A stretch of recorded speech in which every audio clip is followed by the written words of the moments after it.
காலை நேரம். வீடு முழுக்க ஒரு அமைதி. அந்த அமைதிக்குள்ளே அம்மாவின் அன்பு நிறைந்த சிரிப்பு. கையில் தண்ணீர் வாளி, மனசில் ஒரு சந்தோஷம். வீடு சுத்தமா இருந்தா மனசும் சுத்தமா இருக்கும்னு சொல்லிக்கிட்டே அம்மா வாசலை துடைத்தாள். சமையலறையில் முன்பு கொஞ்சம் குழப்பம். ஆனா அம்மாவின் கைகளால கிச்சன் மின்ன ஆரம்பிச்சது. சுத்தமான பாத்திரங்கள், சுத்தமான மேசை. அதை பார்த்து அம்மாவின் முகமும் பிரகாசிச்சது. குழந்தைகள் சும்மா இருக்கல. ஒரு பையன் ஜன்னல் கண்ணாடியை துடைத்தான். நம்ம வீட்டுக்குள்ள சூரியன் சிரிக்கணும்னு சொன்னான். ஒரு குட்டி பெண் தரையை துடைத்தாள். அவளுக்கு அது வேலை இல்ல, ஒரு விளையாட்டு மாதிரி இருந்தது. குளியலறையும் மாறியது. அழுக்கு போயிட்டு சுத்தம் வந்து நின்றது. அப்போ எல்லாருக்கும் புரிஞ்சது, சுத்தம் நம்ம பொறுப்பு. மாலை நேரம்.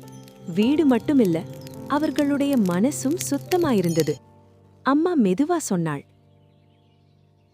சுத்தம் செய்யறது வேலை இல்ல, அது நம்ம வாழ்க்கைக்கான ஒரு மரியாதை. அந்த நாள் முதல் அந்த வீட்டில் சுத்தம் ஒரு கட்டாயம் இல்ல, அது ஒரு மகிழ்ச்சி.